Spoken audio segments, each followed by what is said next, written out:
Hi, everybody. We're going to get started. Good evening. My name is Erica Sanger, and today is day 3 of my tenure as Executive Director of Opera House Arts.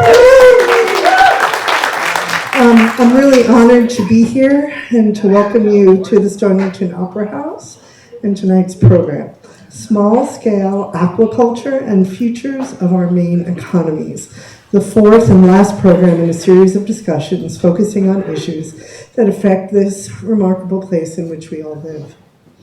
I'd like to especially extend our thanks to the town of Stonington for organizing these events.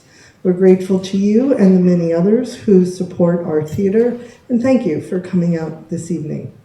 Our summer programs have been announced. There are some flyers in the lobby, and all the programs are on the website. Tickets go on sale next week, April 30th, so keep your eyes peeled for that announcement. And in keeping with tonight's event, I'm also pleased to announce that on Monday, June 24th, we will be hosting a program in partnership with Abby Barrows and Patagonia. We will screen their new film, We Can Get There From Here, which stars Abby, the Deer Isle Oyster Company, who will be joining us shortly on stage. So we are pleased to be able to do that. Before we begin, a few quick notes. If you need to step out in the middle of the program, please use the back entrance. In the event of an emergency, exits are on each side of the back of the theater. I feel like I'm a stewardess, right? And also through the front. I'm going to ask that you silent your cell phones. You take a second and do that. And I want to turn the mic and the evening over to Linda Nelson, who really needs no introduction in this space as one of the founders. As you also no doubt know, Linda organized these Talk of Town events as Director of Economic Development for the town of Stonington. Thank you, Linda. Thank you so much, Eric, and congratulations. Congratulations and welcome. Hey, everybody. It's so great to see everybody here tonight. This is the 4th, as Erica said, the last one for the season. We hope to do some more next year because you guys seem to like them. I think you really like the food. We got good food tonight, right? Can we have a big round of applause for our food sponsors? Like amazing good food. They're in the audience tonight with us too, so you may, be able to, get some tips and tricks if you want to know how they did what they did with Marsden scallops. Marsden will be on the stage here too. We've got products out there from Atlantic Sea Farms, and I hope that if you didn't get a chance to taste stuff on the way in, that you will definitely taste stuff and want to taste stuff more after you hear these guys talk about it tonight. I'd be remiss not to thank the Opera House for agreeing to host this series. It's not every theater that would agree to host a municipal series of conversations. Sometimes those feel like they might just be kind of deadly or something, right? But they agreed to do it, and I think we've had a good time doing it, and we really appreciate your support at the Opera House. Give them a round of applause. Thank you.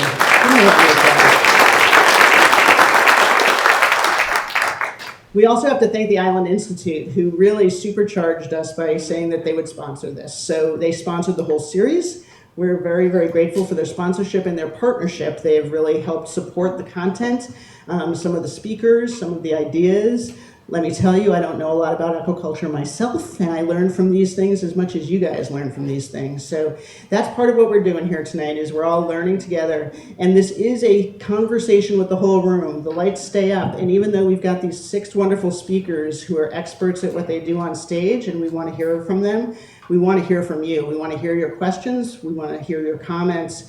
I'll be scanning the room the whole time, and so will my co-host, and let me introduce her because we have a co-host tonight. Please welcome Annie Fagan from Maine Sea Grant.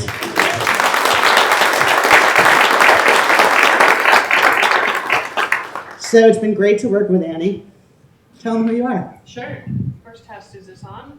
Not yet? No. Here. Sweet. Hi everyone, it's great to meet you all. My name's Annie Fagan and I work for Maine Sea Grant. If you're not familiar with us, which many are not, Sea Grant is a federal state partnership, so we're like half NOAA, half University of Maine, and our tagline is Marine Science for Maine People. So we work in all different types of marine issues up and down the coast. We do a lot of research, education, and engagement, and my work focuses mostly on aquaculture. So I'm always thinking about how to get some of this information to folks who are curious to learn more about it. And the Maine Center for Coastal Fisheries connected me to Linda. Linda said, let's add it on to Talk of the Towns, and here we all are. So thank you all so much for coming out tonight. And like Linda said, the goal is to learn, to share information and experiences. We have some great guests that are going to be on stage, and a lot of folks in the room who have experiences and knowledge to share as well. So I'm really excited for the conversation. And Josh says your mic is working now, so you can try that. All right. Is your switch on? Still on? Yeah.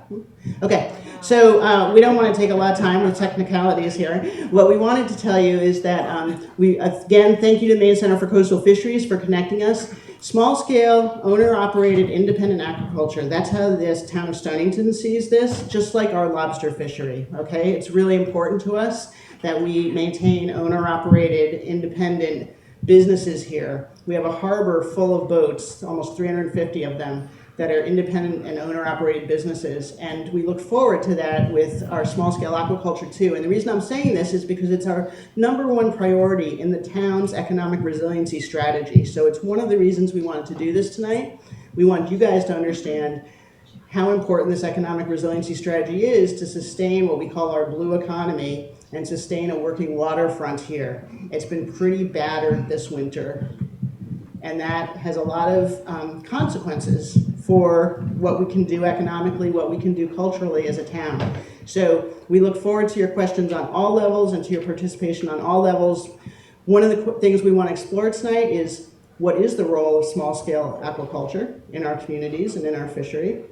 How can we, as a municipality, as the town, or of Stonington or of Deer Isle, Jim Fisher's here tonight, thanks for being with us, Jim.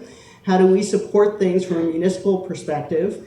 And how do you guys, right? How do you guys as citizens, as voters, like where do you come in? That's what we wanted to ask with all of these Talk of the Towns is how do we all make stuff happen together as communities? So you can think about that as you're thinking about your questions and what you're doing tonight. Is like, what role do we all play as individuals and as citizens of Stonington, of Deer Isle, of our communities in supporting our working waterfronts and our blue economy? You want to add anything? So well said. That's great. Thank you. So we're going to start, like we always do, with a small media clip because we know that like seeing something visual, experiencing something in the dark that's not us talking at you, will just put you in a little bit of different space. We're lucky to have a fairly new video from our partners at Atlantic Sea Farms about seaweed harvesting, and this is Maine Seaweed Week. Happy Maine Seaweed Week, everyone. Yeah, so we're celebrating Maine Seaweed Week. So enjoy this short media clip, and then we will welcome our panelists to the stage. And thanks again for being with us.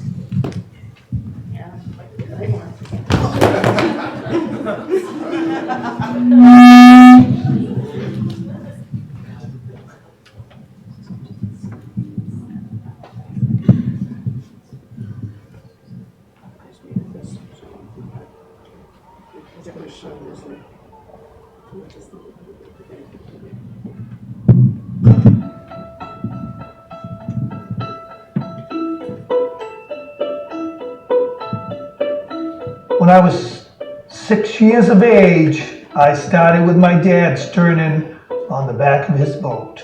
I've lobstered for 60 years. I've been a commercial lobster fisherman for over 25 years.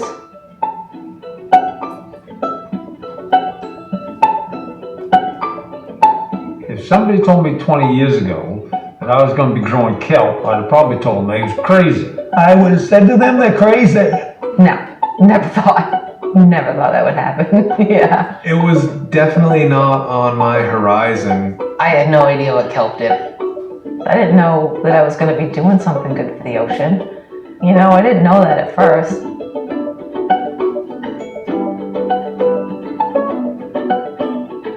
It's so hard today to see what the future's gonna be as far as anything to do with the fishing industry. Climate change and stuff does definitely scare me. I've always had alternative fisheries. Just in case something happens to the lobster fishery.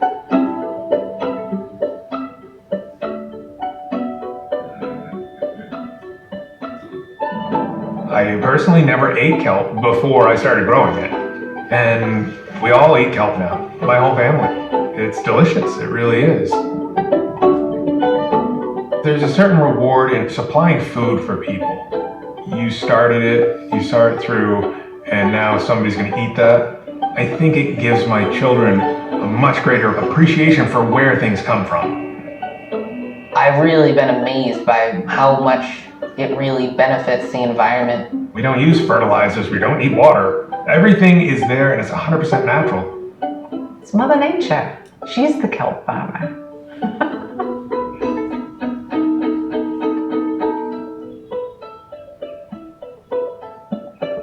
That one little thing is like the deed that I do to kind of help give back to the planet. Because I know what climate change is doing to the ocean. If we reverse just a teeny tiny bit of that by growing seaweed, I'll do it. It's good for the environment, it's good to provide a great food source, but it fits into my business in the sense that I get paid to do that. I'm doing something good for the ocean. Which does something good for me, gives me a paycheck. But spending time with my dad is probably the best part. I just like spending time with my dad, to be able to watch and learn. He's a big role model of mine. I feel very fortunate to be able to work with my family. Safety for my children. I gotta look forward. I feel hopeful. It's kind of a no-brainer to grow seaweed and the ocean will be better for it.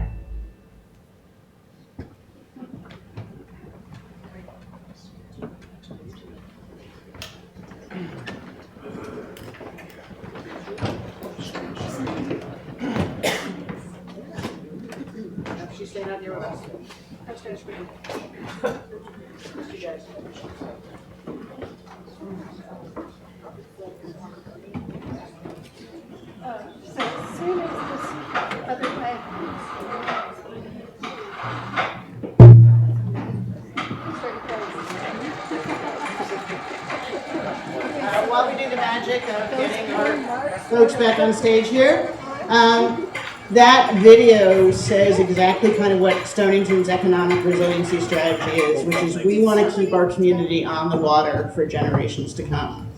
And this is so loud. I want to thank our friends from Maine Center for Coastal Fisheries who are here tonight because they have the best tagline for that, which is fish forever. And that is something that the town of Stonington shares and supports them in, and part of why we're doing these panels. So let's kick it off. There we go. Okay. By the end of the night, I'll have this down. Thank you all so much for being here. We're going to do some quick introductions. So if you could share with all of us your name, where you live or where you're coming from tonight, and then give us a little bit of an understanding of what your relationship to aquaculture is, so what role it plays in your life or how it comes up in your work, and how long you've been doing that. And we can start right over here with Marston. And tell us why you do what you do, because I always like to know the why. Okay. Yeah. Anyway, I'm Marston Brewer, a commercial fisherman, and I also grow scallops. What brought me to growing scallops was growing up as a kid. I had every opportunity on the water that you could possibly have. Go buy a license for anything. It's not that way for Mike. When he was a sophomore in high school, I was looking at it. It didn't look like a very good future. And it's, how can we change it? And I heard about scallop farming over in Japan. And it kind of made sense. It was also high-priced seafood. So me and my son went to Japan on a trip that was put together by Sea Grant and CEI. But So anyway, we come back, we've been growing it for 6 years, growing scallops. A lot of learning curve. But, you know, you survive it. And anyway, it's working. It does offer potential. It's not done in on the shore. It's out in 10, 15 fathom of water. The only thing on the surface is you get 2 high flyers on the end of the line and a middle marker buoy, and then all the little buoys that the state makes you put out there. But anyway, it's, you know, we grow our scallops underwater, we hold stuff down from the bottom. We don't suspend buoys on top because the scallops will get seasick. But I'm gonna leave it there. Thanks. Mike Tallhauser. I'm our collaborative management specialist at the Maine Center for Coastal Fisheries. I live in Brooklyn. I've been here for about 8 years. I moved here from Alaska. And while we don't have anyone working specifically on aquaculture, we're an organization that's here to support the fishing communities and the future of fishing communities, whether that's a research piece or a management or from the fisherman perspective. And so I'm here because I care about fish and I care about people and these communities that really represent that connection between fish and people, and folks like Marston is why I'm here and why Maine Center for Coastal Fisheries is here. Thanks. Hi, I'm Abby Barrows. I'm a Stonington native, born and raised, and I'm a microplastics research scientist and the owner-operator of Deer Isle Oyster Farm up in Deer Isle. And I've been running the farm since 2015, and I got into it for a few different reasons.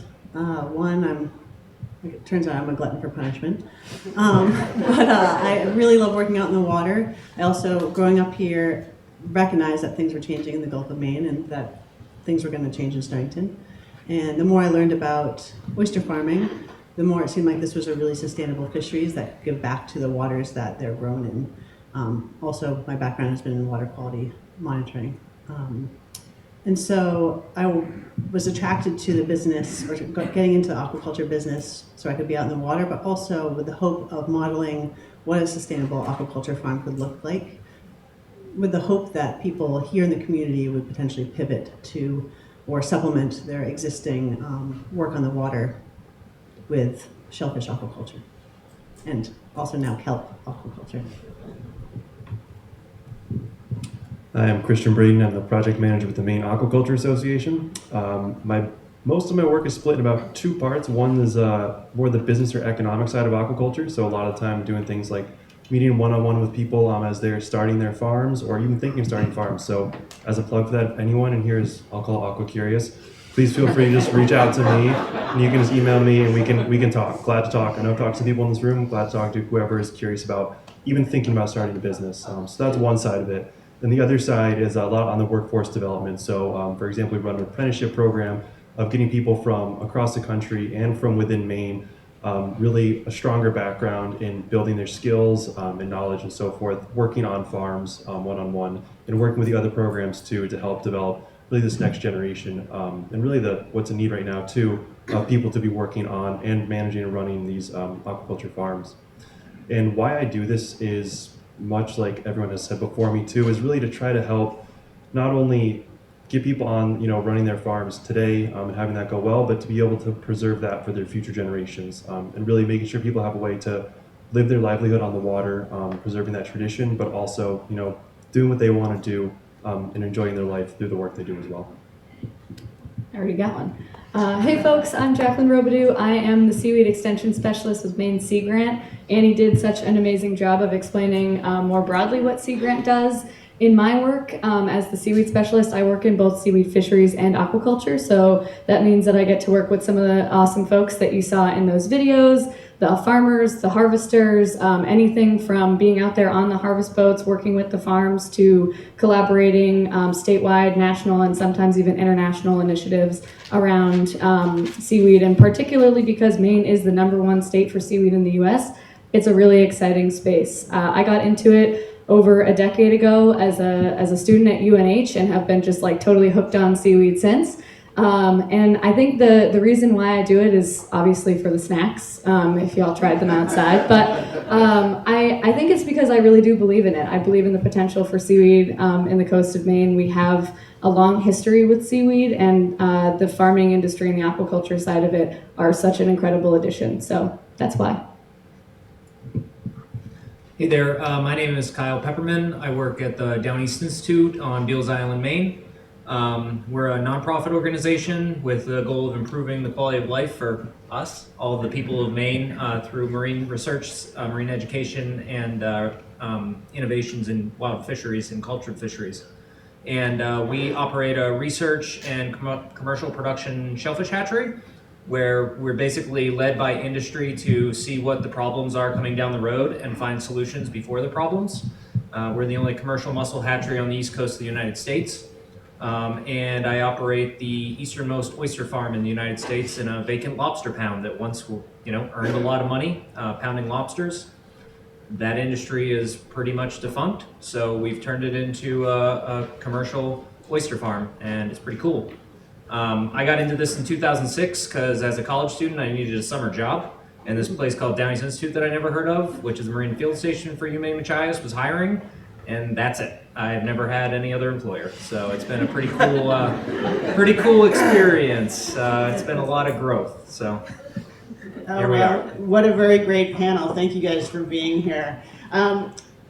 I've already got a new word from this so far. We were only 5 minutes in, so I got aquacurious. Awesome. And something when we first started working on this panel that I did not know is that Maine is the leading seaweed producer already, which is kind of awesome. How many in the audience knew that? You know? Yeah, a couple of you did. There's a lot of, I find in our work economically with the town, there's a lot of misconceptions about what aquaculture is. So Christian, why don't you start and just tell us what aquaculture means from your perspective? All right, the easy question to open. Aquaculture, quite obviously in the definition of it, is just looking at growing in an aquatic medium, growing in water. So aquaculture, really what we see across Maine is something really from border to border, mountains to sea. We see aquaculture out here, whether it's from seaweed, it could be urchins, but it also could be eels grown and recirculating on land. If anybody likes to go fish for brook trout, there's a good chance that those are probably stocked by the state at one point. That's aquaculture. There's even some other parts of it too now. The name's slipping. The aquaponics facility, what is the name of that again? Canopy, and there's the other one, Springworks. You may see that in the grocery store too. So lettuce, for example, is being grown in a system that's also raising tilapia. We see it all across the state. We see it in really every form that it comes in these different waters. And again, mostly looking at shellfish and seaweed in the ocean, but there's a lot going on with both plants and animals, fish on land as well. Any of the rest of you want to say what aquaculture is for you? Mike, Abby? I'll just very specifically, because I think a lot of people don't actually know what oyster farms look like around here. For me, it's a surface culture farm, and that basically means we have moorings, big blocks of granite that are connected to chains, that are connected to mooring balls that float on the surface, and then we have these lines that then hit the mirror image of that, so another mooring ball to a chain and a block. And so when you look out in the water, you see these floating bags just on the surface. We don't feed the oysters, they just feed on the phytoplankton and zooplankton as the water comes in and out. And we pull up the boat to that floating line and haul the bags aboard and sort through the oysters and then put them back in. So very specifically, that's what our oyster farm looks like, and a lot of oyster farms across Maine use that same surface culture technique. And on that note, we're also cultivating seaweed, kelp, sugar kelp this year, and that is all submerged. So that same sort of system, but about 5 to 10 feet underwater. That's great, and it makes me want to know from Jacqueline and maybe from you, Kyle, how many different kinds of species are being aquacultured in Maine? I'll just start. I'm muted. It's because that's a big question. I'm not sure, but we have, I think the way that we usually break it down is shellfish, finfish, seaweed, which Christian mentioned. And among those, I'll speak to the seaweed side of things. We primarily cultivate 3 species. seaweed. So I don't know if anyone wants to talk to oysters or shellfish, but I'll start with 3 species of seaweed here. On the shellfish side, it's largely dominated by oysters, with most of a lot of small farms doing oysters and some larger farms, as well as mussels and scallops like Marsden. There's been a little bit of work with clams in the intertidal, soft shells and hard shells, but not a lot in that space, mostly due to leasing conflicts. And then finfish wise, salmon is obviously the largest, with new opportunities coming with kingfish, the folks doing the eels down in Waldoboro, and as Christian said, the brook trout hatcheries. And on the oyster side, just to specify, the oysters that are cultivated predominantly here in Maine are the eastern oyster or American oyster, Crassostrea virginica, and they're native to this area. There's also European oysters, or also known as ballons, and they look more like a scallop shell. And they were introduced back in the 80s by some excited scientists hoping to start a new fisheries. So you'll see pockets of those in the islands and in the coves, and some people have licenses to grow those on their farms as well. So I'm just going to remind everybody in the room, this is a conversation with all of you. So just all you have to do is wave the littlest finger at one of us, and we are going to bring you the mic to make a comment or ask a question. Annie. I've got a question for you, Kyle. So all of you are giving great examples of things we grow that are intended then to be eaten. So sea farming as a way of food production. But we heard about some other things that might be grown that are going to things that aren't eaten. So before we narrow in, I'd love to hear maybe in the seaweed space and in the what you're doing at DEI, for products that aren't getting eaten, what might they be grown for, and where are those things going? Yeah, I can speak a little bit. So there's a type of aquaculture that's called restorative aquaculture, where we purposely are planting, let's say, clams in areas that we don't intend to harvest. And we're putting them there so that when they spawn naturally, their babies go out into the water, and those babies are going to float away, and they're going to settle somewhere else. And they're going to help a neighboring community to be able to sustain their clam populations. So aquaculture in general, if you're using oysters that are diploids, meaning that they're going to spawn, those babies are going to go somewhere and possibly populate some rocks, and some people can come and pull them off and harvest them. So it kind of just helps the broader ecosystem. These are all really base level organisms. So if a person doesn't eat them, something is going to eat them, and they contribute a lot to the ecosystem. So there's really a lot of contribution, not only to our nourishment, but nourishing the sea as well, and removing carbon. Yeah, and I think on the seaweed side of things, most kelp planted in Maine is grown primarily for food. But that being said, when you harvest it, the tough parts of the kelp that grab onto that line that you saw in the video, those are not used for food. So that's a secondary waste stream, and most of that kelp either is going towards compost or animal feed, fertilizers. There's a growing market for that because folks want to be able to utilize the entire piece of kelp and the entire rope. Yeah, one other thing to add, it's looking at one that just comes to mind, an example of a company that's new and starting now called Salmonics, and they're taking something that is grown for food, salmon, but they're using, I think it's a salmon blood in things that are beyond my understanding, but medically related, and they're there to be used for good. And there's many other examples, but I won't turn on for that all day. So. Ornamentals too. Bunch of Nemos, a lot of Nemos. Well, you were just making me think that this is Maine Seaweed Week, and it's here in April for a reason. So seaweed must be grown in a different season from what we do with some other fisheries. Can one of you just describe that a little bit? I'm happy to, because tomorrow we are harvesting our kelp crop. Oysters, we generally grow and feed when the water temperature is above 42 degrees, more or less. And so it's really a spring, summer, and fall crop here in Maine. A lot of hardy farmers do harvest year-round, but they're not really feeding and growing through the winter months. So, as a way to diversify and also have a little bit of a cash infusion, and also have all the environmental benefits of growing kelp. Last year was my first year growing kelp, and that grows from November, December until around now, and that's temperature dependent as well. And so it's a winter crop, and many of the seaweeds are winter crops. And it's actually a really nice balance to have different species and harvest that and get all those lines off the farm and then start oyster farming for the season. Cool, thank you. Did somebody over there have a question? Yeah, we've got a question down here in the front. Just introduce yourself. Take it from there. Mark Kent, just had a question. Has anyone experimented with the green wave technology of multi-species farms with the scallops, the kelp, mussels, clams? Has anyone in Maine, are you guys aware of anyone that's done the green wave type of farm? Well, I can just say that what we're doing now in Long Cove is a loose polyculture. Right now we're growing kelp above the oysters, and I'm working with Green Wave. They have amazing resources for people who are interested in getting into kelp farming. But to my knowledge, there's a handful of farms doing it, but I'm not sure if they're doing more than 2 species. Yeah, there's also farms primarily in Casco Bay that kind of have a checkerboard array of kelp lines and mussels growing on like rafts kind of platforms. So that is probably the closest and largest example of polyculture, at least in that region, with seaweed and shellfish. Nothing this far down east. I mean, other than Banks Island and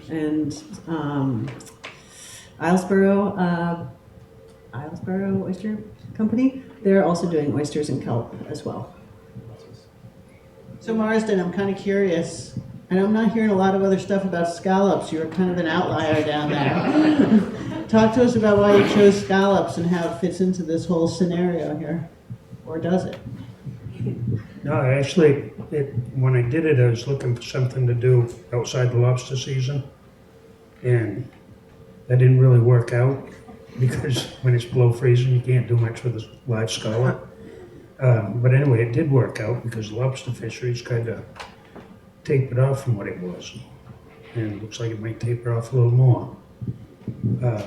But it's been good. We don't rely on hatcheries. We catch wild larvae. When a scallop spawn, a little short biology lesson here. The sperm and the egg meet in the water column. So successful fertilization really is not quite the same as it is with land animals. Then they spend 38 days in the water column, and that makes it tough for hatcheries to keep them alive for that 38 days. So that's been a struggle. But we figured out how to catch them, and where we catch them is out over the mud. And that 38 days is real important because there's about 6 steps in a cycle there of development that happen real quick.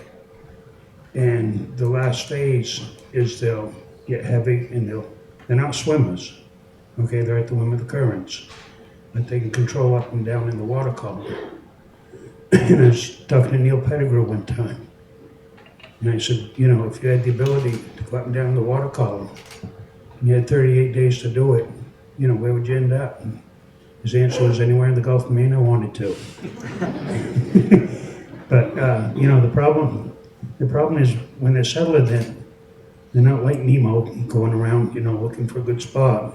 They're getting heavier, swimming, staying buoyant, getting harder, and they're gonna eventually settle. They attach with a abyssal thread like a mussel, and I, kind of hide for the first little bit. Everyone loves them. Brittle stars, if they land in the mud, they just fodder for them if they don't get silted out.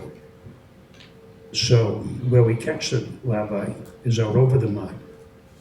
And I think that's part of the success, is that you're providing a home, competition for a piece of earth to hold on to. It's one of the greatest competitions in the world. It's working. Is it a fine mesh that you're catching with? Or? Yep, what we used, spat bag's got a 1.5 millimeter mesh. And when we catch the scallop, we can't see it. It's 1/4 millimeter. So you put all kinds of them through one mesh at the same time. They go in attached to Netron. It's a material, plastic type material. Yeah, they love that. But they're going to attach to that and grow and get too big to get out. So it's a habitat trap is what we use. And those things, they usually average a couple thousand a bag, you know, up in Penobscot Bay where we fish. This year we're down around 500. It's the first time I've seen it in 25 years. So, you know, something's going on with the water, but we had all that rain last year. And maximum salinity is a trigger for spawning. And watching the scallops that we was working on all summer, they didn't develop like they did the year before. You know, the year before the rows, they were like busting out looking. And, you know, last year, it was like they're only about half interested. So, I don't know, time will tell. Hopefully it's just a anomaly. I think we're all in a habitat trap, you guys. I've got a question. So, well, first of all, Abby's going to design a plastic-free spat bag for us for catching scallops, so thank you.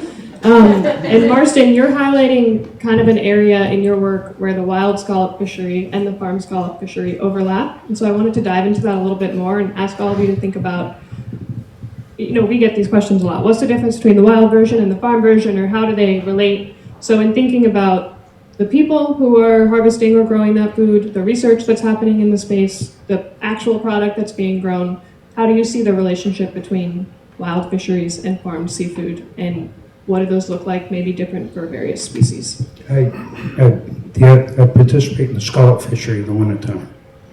Okay, the scallops that we catch in the spat bag are scallops that are probably going to die in the mud to begin with. So the scallops that we raise up, and actually some of them will actually spawn before we sell them. So we're taking something that's going to die and we're putting back something that's got a chance of living. You know, the odds still 1 in a million, don't get me wrong. Everything loves scallops. I let them over to MCCF in the summertime. The best Leroy Weed's been able to do is get, you know, 2 or 3 days out of them. He's tried everything he can think of, and hermit crabs, lobsters, everything in the tank loves them. So.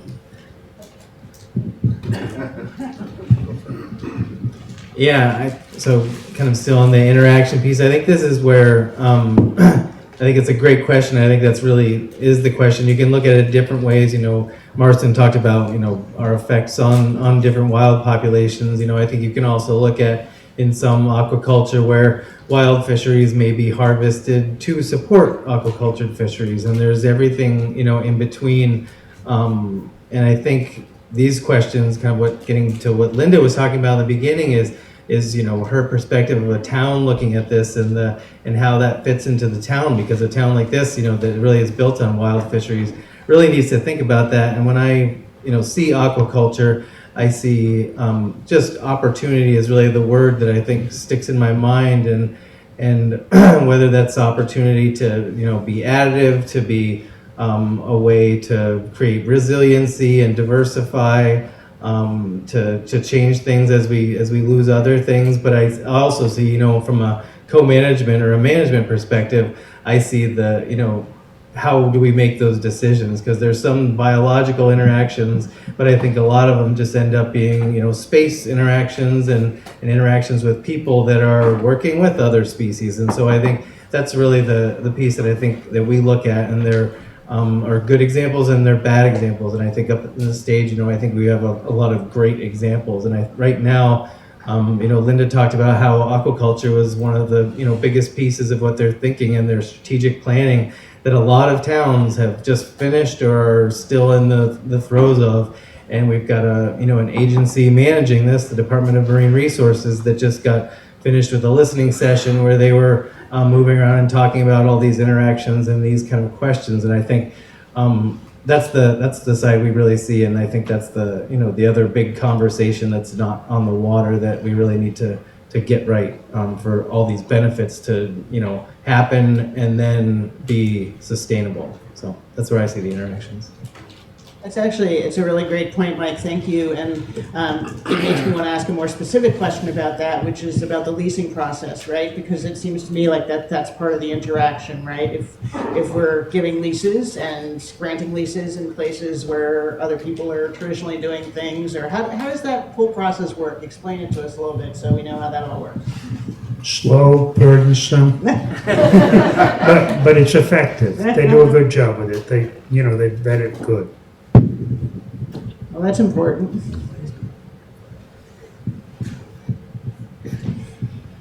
Yeah, exactly what Marcin said. But also, there's a lot more to it. It is a really vigorous process. And like I said, I work with people often on the business side of this, and I can say I've seen some people have it take them doing everything right from the start 4.5 years to get a lease. So, they're trying to start a business, and they can't even grow anything for 4.5 years. So that means they're not even going to see a single dollar for probably 6.5, 7.5 years.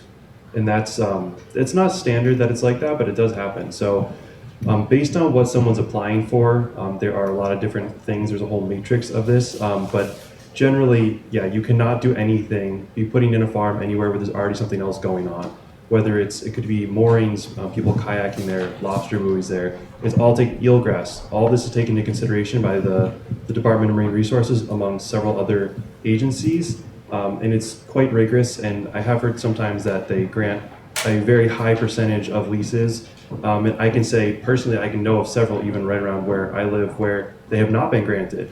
And part of the reason that it can sometimes appear that way is they're often working with people. I've worked with people who have gone back 3 and 4 times on the same lease to make adjustments to make sure that they're in compliance before they even submit the application. So even if, say, it took them 3 or 4 years to get that application, there may have been 2 or 3 years of work just to get that in the first place. So there's a lot on the biological side, along with the social and ecological too, especially with riparian landowners, those who own land around where the lease is proposed.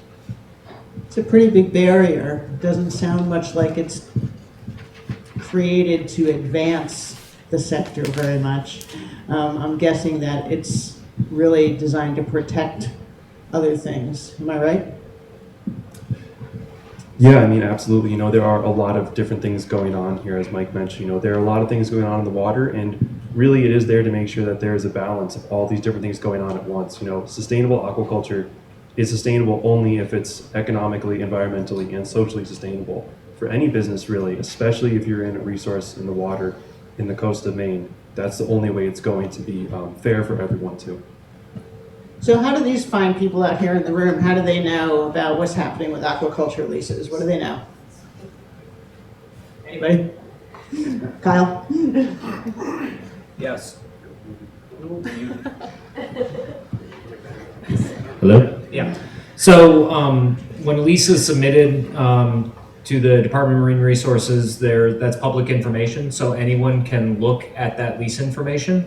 Part of the leasing process for a standard lease, which is your larger leases up to 100 acres that you can get for 20 years, is a scoping session. So they have to advertise that to the town people and say, hey, we're gonna come to the Opera House on this day, and me, the farmer, is gonna come up here and I'm gonna tell you what I'd like to do. This is your time to come and say, go somewhere else, or we're supportive of this, or would you consider scooching over just a little bit because I like to drive my boat through here. And then the applicant will go back and say, okay, I'm going to make these adjustments, or I'm going to get out, or whatever has to happen. And then there'll be a formal hearing that the Department of Marine Resources will run. People that are involved, town officials, harbor masters, obviously the applicant. And that's a time for people to show up and, gripe about it if they want to try to, stick a fork in it. But as long as the applicant has done their homework ahead of time, applying or notifying riparian landowners, having a great attitude is really important, and being really open with people, because the ocean is a shared resource. The reason this is so vigorous is because this is everyone's water. And it's not fair for one person to come in and take it just like that. So that's why these rules are in place. But as long as all of the criteria are met, yes, it might take a while, but that lease will go through, or it will die because there was something wrong. And I will say one other little caveat, there are different levels of leasing. So there's really small leases called LPAs, or limited purpose aquaculture, that allows you for up to 400 square feet. Those are really easy to get. Let's say you want to grow a couple oysters in front of your house and throw a barbecue. You can get one of those pretty easily. But it's not really scalable on a business side, but it may allow you to do your little water garden, or maybe you want to do some prospecting. Is this spot going to be good for an oyster farm? Well, I'm going to throw out, 20 oyster bags and see how they grow. And then from there, you can apply for a standard lease or an experimental lease. An experimental lease is slightly smaller, up to 4 acres for 3 years. And it basically allows you to try things without going all the way in. But because the process is so long, most people just go all the way in right from the start. Abby, you just got a second lease. Congratulations. I wish I had a second lease. I don't have it yet. Oh my God. It's been over 2 years. So currently I have a 3 acre lease, just under 3 acre lease in Long Cove. And that's been there for 25 years, I think, or more. And we're looking to expand and also to really start from the ground up, building a plastic-free oyster farm. And so I sussed out another area close by and went through the scoping session, and jumped through hoops, talked to the landowners, Army Corps. The DMR just did their environmental site assessment about a month ago, and then a couple weeks ago I got notification that they set the date for the public hearing. So that's going to happen at Deer Isle Town Hall at the end of May. And then I'm not sure how long that process is afterwards, but I'm hoping that everyone's on board and supportive of that venture, and that will be oysters and kelp, and hopefully that will be start next year. That's great. So I hear you're doing this, because of the plastic-free farm, which you can talk about some more, but I'm also really interested in this question of scalability, right? And I'm sure that if there are any aqua-curious people in the room, that they might be really interested in that question of scalability. What is a scalable aqua venture? What is it for you, Abby? Still figuring that out. It has to do with time and money and all those pieces. But for me, just realizing it's farming and stuff happens out there. And you might have this great idea for how many oysters you're going to grow, and you're going to put a few 100,000 oyster babies out there. You are not going to be harvesting a few 100,000 oyster babies. So figuring that out, and also it takes 2 to 3 years or so for an oyster to grow to size. You really have to be planning ahead. And for me, I want to be able to support my family and also model plastic-free farming. And to do that, I feel like I need a few more acres. What are you guys seeing in terms of scalability? What are the sizes of the farms that are out there?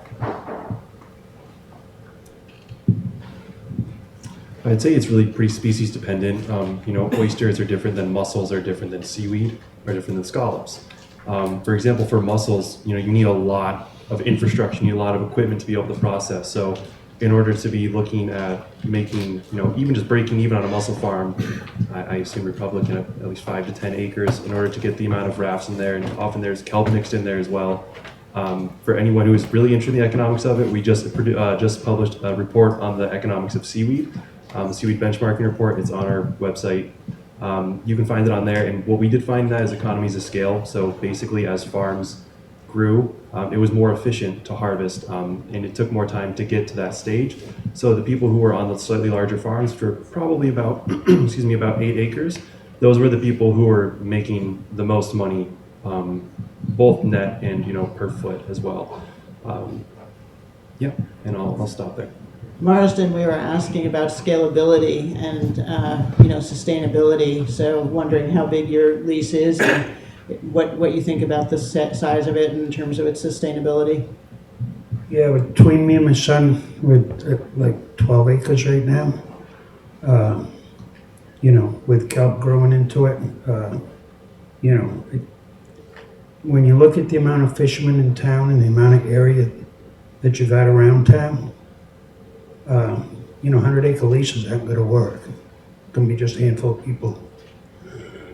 So, but I can see with my operation, in another 5 years, being up around 40 acres with kelp, added in. So, it's, took me 20 years to get over leasing. Okay, so, it's work at this slow. I have a question. You want a mic? Well, we've got one question here. I think I can speak loudly enough. If we hear about a lease being proposed in a cove around here, what kinds of questions would we want to ask? What are the potential? I mean, I understand boat traffic and that kind of thing, but I guess particularly I'm curious about environmental issues. What would we want to know? I'm just going to repeat that question for anyone who couldn't hear it. If you hear of a lease that's going in near where you live, or you're hearing one about one that's happening in your town, what are the types of questions that you might benefit from asking the person who's proposing that lease, and what are the types of things that might be helpful to know about the farm?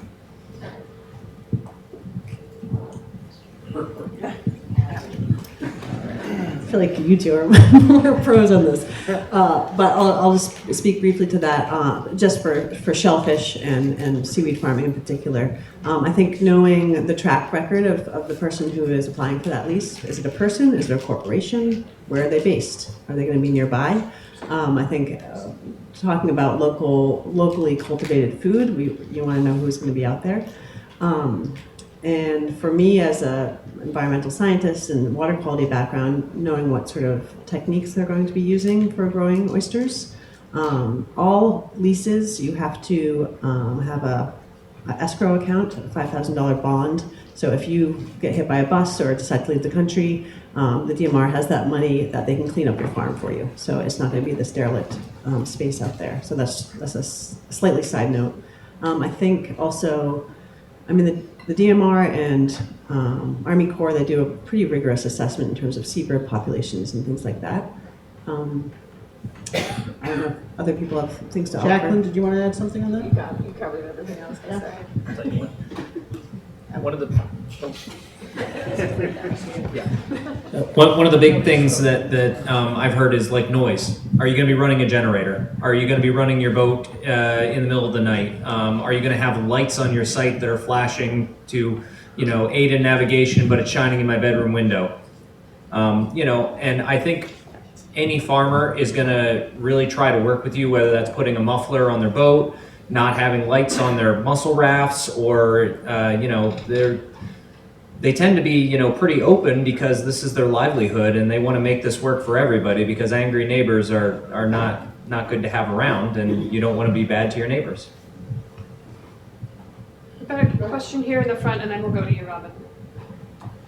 Just on that, is there anyone working on any marketing to sort of get this out there? I mean, this is wonderful discussion here, but more marketing so people are aware of what's going on in the waters and how it's benefiting not only the communities, but the oceans, these types of farms. I think that's a key piece on maybe getting these things fast-tracked a little quicker than they are right now. I mean, with stakeholders knowing what they're going into, they might have something. So anyone on the, Yeah, that is sort of our job, and apparently we should do a better one. That is a lot of what we do at the Maine Aquaculture Association. There are a lot of other programs around the state, whether it's training people to be ready for these types of, say, like lease application, or people working with them one-on-one. And we do also do a lot on the communications and the marketing side as well. We have several different projects going on around that right now. But if you have other suggestions as well, I would be very open to hear that as well. And I encourage you to check out our website and our social media and such as well. I just was going to add to the comment after Judith's question about the hearings. This is an adjudicatory process for granting leases, and the only record that the decision makers at DMR can use is from the hearing and the submissions that the farmers have put in. And so it's really important as a community that you attend the hearing if you have questions or if you have concerns, because otherwise, you can send written comments in also, but it has to be within the period, and it's a very rigorous rigorously defined process. And the other thing I'll say is that one of the concerns in some parts of the state is the cumulative effect environmentally of the number of farms in a small area. And so that's one of the other things that is considered. Thanks, Robin. I can't help but be struck by the difference between land farms and water farms, and viewing the ocean as a shared resource. This is another topic for another time, I'm pretty sure. But I also feel like you guys are being pretty quiet. I see you back here. So we're going to start talking about food. You go her and then you, okay?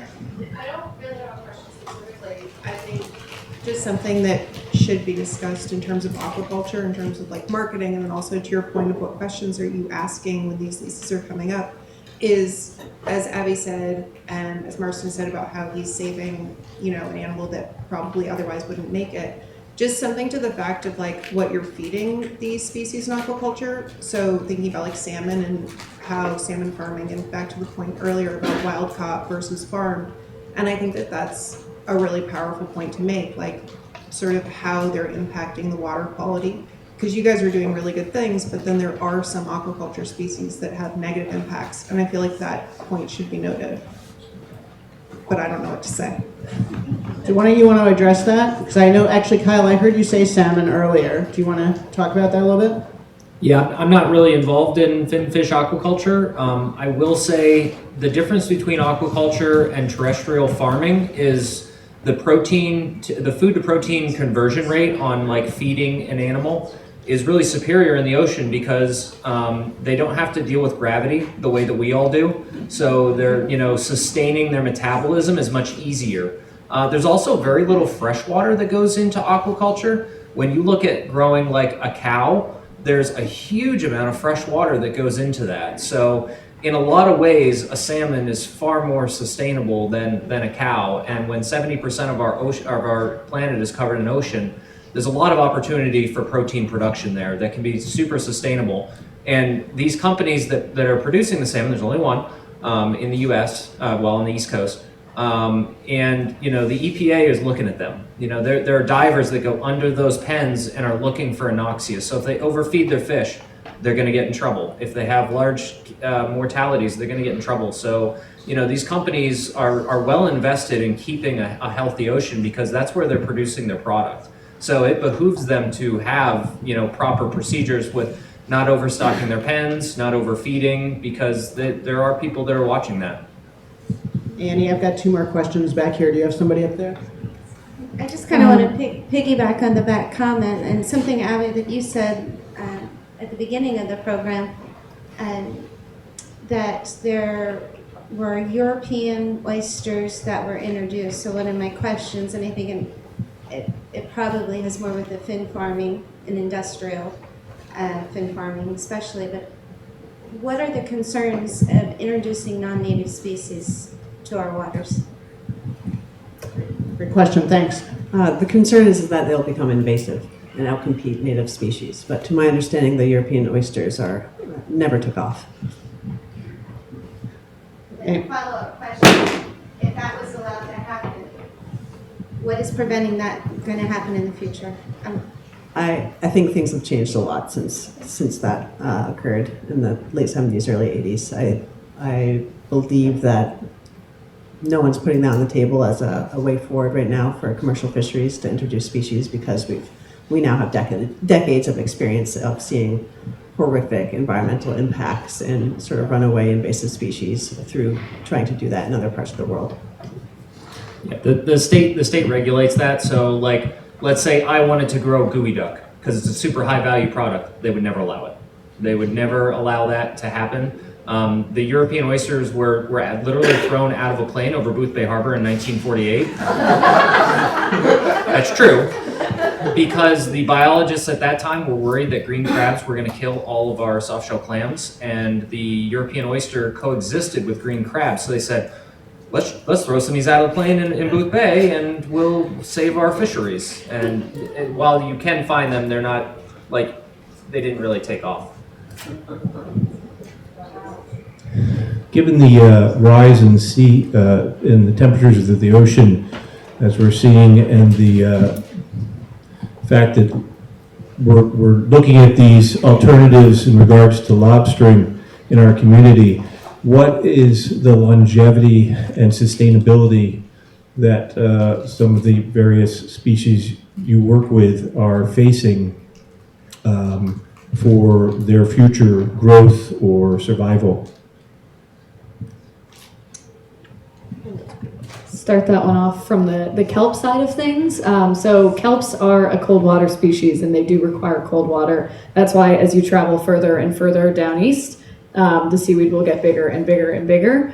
So when it comes to warming waters, that's something that is affecting kelp beds not only in Maine but worldwide. If you hear about kelp bed decline crashing from California, Australia, there is a very serious concern about kelp beds around the world.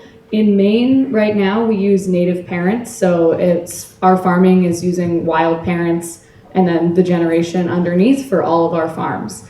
That is not the case in other places, so they have the ability to naturally select their kelp.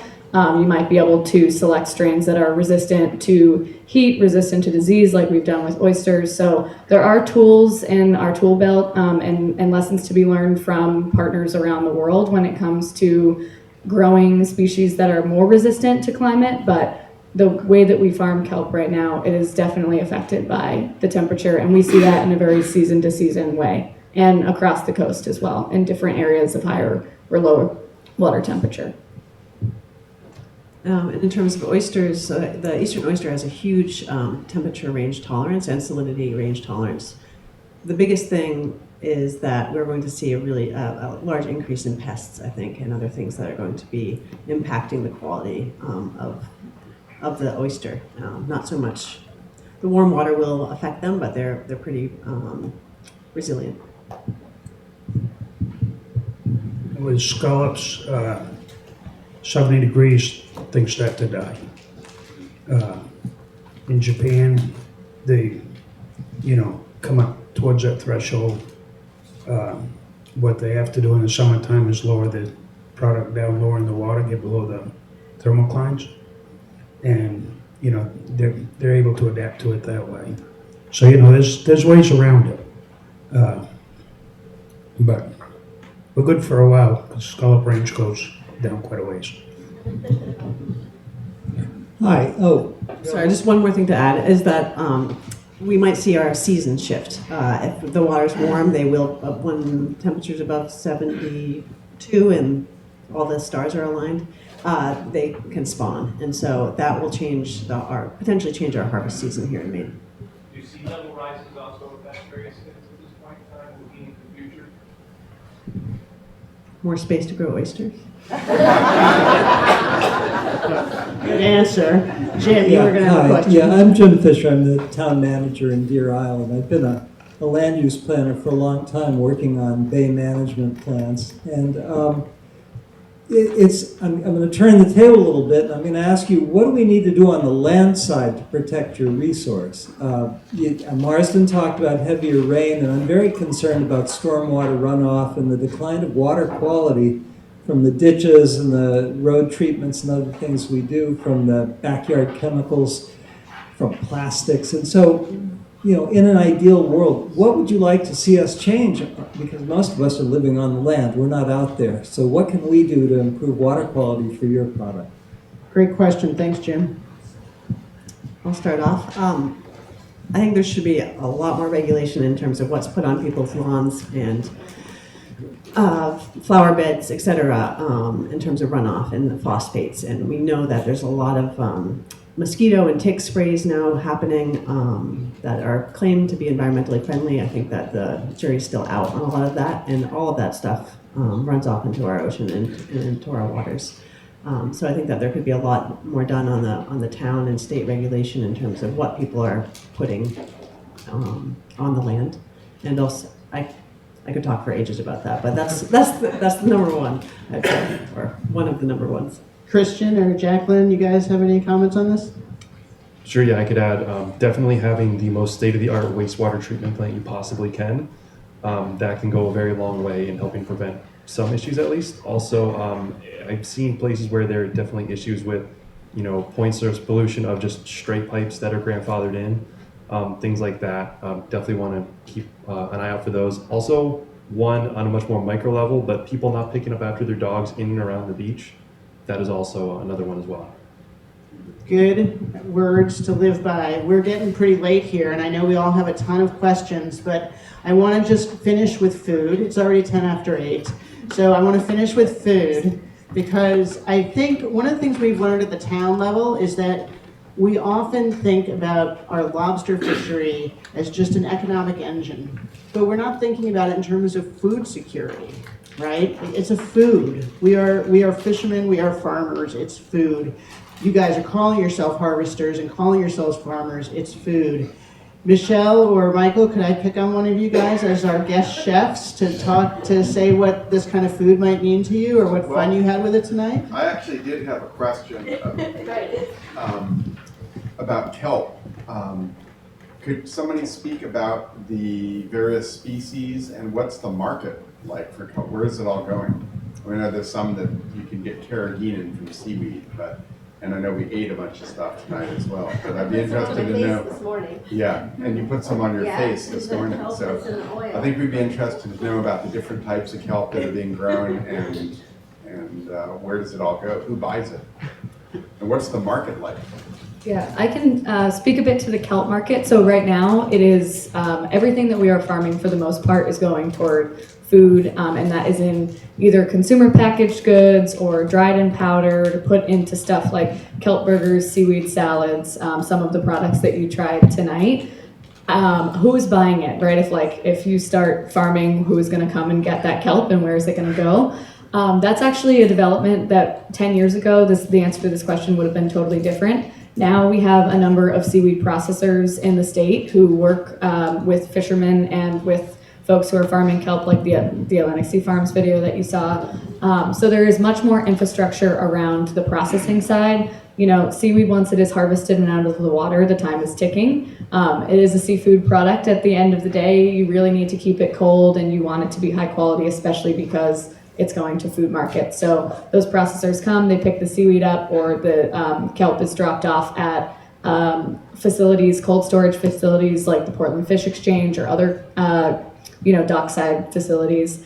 Other species that we have that we don't farm right now but are either wild harvested or of interest would be things like Irish moss, which do contain carrageenan, stuff like laver or nori, and dulse, which is one that folks might be familiar with. It is very delicious. These are all species that there's interest in farming, but we're not quite there yet. We've just started farming the sugar kelp, skinny kelp, and winged kelp, or alaria. So we're going to have to wrap up, and I always want to give our panelists the last word, but before we do that, how many people did sample anything out here tonight? Yeah, what do you think?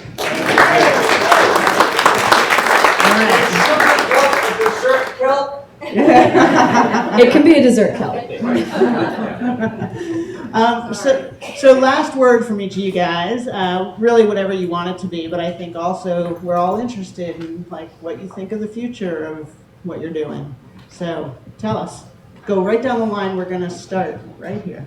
Okay, well, I'm super optimistic. I kind of live my life that way, but my background is in the hatchery, and shellfish hatcheries are really sustainable. We can increase the pH of the water to make them optimal for our babies. There are places in the state of Maine that we're already seeing ocean acidification affecting our animals. So, being able to trick Mother Nature to get the babies born and through the hardest time of their life when they're the most vulnerable, that is a really, really good thing for, adding security to our local food systems, and it's totally expandable and scalable. So, I hope that everyone eats a lot of seafood, particularly farm seafood, and, don't tell your neighbors that farm seafood's got a bad rap. Okay, things that I am excited about. Well, I think this might kind of go back to one of Annie's questions about the integration between fisheries and aquaculture, because the seaweed story in Maine is deeply integrated with fisheries. So, you saw there's been a lot of talk about the integration between seaweed and lobster. Also, we have a wild harvest fishery in the state that has decades and decades of knowledge and expertise. I know Micah is in the room here somewhere. So the seaweed story just really does very, very truly combine those two threads. I am excited to see that continue. I'm excited about the opportunity that seaweed provides for people to keep working on the water or to start new opportunities on the water. I'm excited about the opportunity that aquaculture provides for new folks to get into it, to increase the accessibility and also to continue to produce amazing products and great food out of the state of Maine. So, that's to you. Never mind, you already got it. Yeah, I would echo a lot of what Jacqueline just said there. Really, it's something I think when it comes to the question of scale too that had come up earlier, aquaculture is what you want to make of it. If that means you want to have enough oysters that you can throw one great party a year, that's awesome. If you want to be able to grow enough, let's say again, oysters that you can support your whole family and be able to pass down a farm to the next generation, that's going to look different than that first option. So it's anywhere in that spectrum of what you want it to be. It's what works for you. It's what works for your family. It's what works for your life and what you want to do. So I'm really excited to see how aquaculture is so customizable in that sense too, and all the different opportunities that it can provide, whether it's carrying on traditions or starting into something new. Whatever species it may be in whatever part of the state you're in, it provides a lot of different opportunities and ways to really grow what you want in all the senses of that word. I have a lot of hope. A lot of hope for small owner-operated shellfish and kelp farms here in Maine. I think that we are in a really unique position right now. We are poised to be able to really think about the whole system and our materials that we're using, and our impacts of every step of our business, from the inception to what you're doing on the water to how you're moving your product and who is eating it. I think that it's going to be an uphill climb in terms of really innovating and being creative and maybe thinking outside the box. But I think that the rewards will be huge in terms of strong coastal communities, a future of sustainable seafood, and just empowering Mainers for sort of the next generation and what our working waterfront will look like into the future. Given the timeline you guys are talking about, I just want to say from a town perspective, I'm thinking about capital investment, right? I mean, we got to sustain capital investment in this infrastructure. Anyway, go ahead. Yeah. Well, I think this is a great panel that really shows the best of that, like Abby said, that small scale owner operator model that really we've proven, through the lobster fishery. Marsden said the lobster fishery might be going a little bit like this and maybe making people think about diversifying and things like that. But it's really shown us a model that works dynamically and with our communities. And so that's why I think that's the biggest reason why I'm hopeful is these examples of what can be done using that same model with this new exciting opportunity. And I think, we're really excited that aquaculture, could be one of the reasons why in 50, 100 years from now, we have the same or more number of skiffs, down tied to a dock and taking people out to work every day, and why these communities are still tied to the ocean and are what they are. And I think the other really quick thing that I'm excited about is the fact that a topic like this gets this many people in a small town out talking. And so, we talked a little bit about the leasing process and how it delays things and slows things, and a lot of that's just because with any dynamic fishery like this, we're building the airplane as we fly it, and things move slowly, and sometimes that's for good reason, and I think it's because these discussions are being had. So that's the biggest reason why I'm optimistic. Thanks. Yeah, no, optimistic, and to answer Jim's question a little bit, from streams to our ponds, to our lakes, to our rivers, to our estuaries, to the ocean, whatever us as terrestrial animals can do to clean it up would be a big help for all of us up here. Thanks, Marsden. Annie, last words. Yeah, I'll just move us towards closing by saying that I think what excites me about aquaculture is conversations like the one that are happening here tonight. We're all seeing a lot of different challenges play out up and down the Maine coast, and aquaculture is a tool we have to try to address some of those. And it feels like when a group of people from different backgrounds and different perspectives get in a room together and learn about it together, that's how the needle moves slowly over time, or sometimes fast. And so I just want to add as well that there were some questions tonight that didn't get answered. I saw that, and that's because we have just scratched the surface. So I just want to, share that I'll stick around. Maybe some other folks will stick around for a little bit after this, but also consider all of these organizations up here, us at Sea Grant, as a resource. So for anyone in the state of Maine who's got questions like these or others, you can please feel free to reach out at any time. This is the type of work that we love to do. And if there's ways that we can be of service, then please let us know.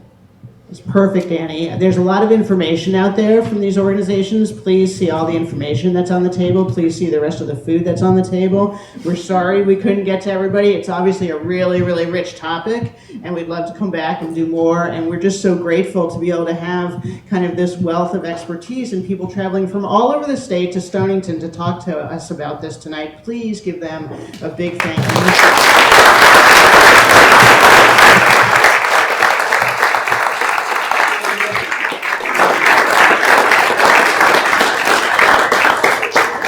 Our local farmers, it matters to us you're here. You guys, it matters to us that you came to Stonington. You guys, it matters to us that you came out to have the conversation tonight. Thank you so much, and we'll see you next time.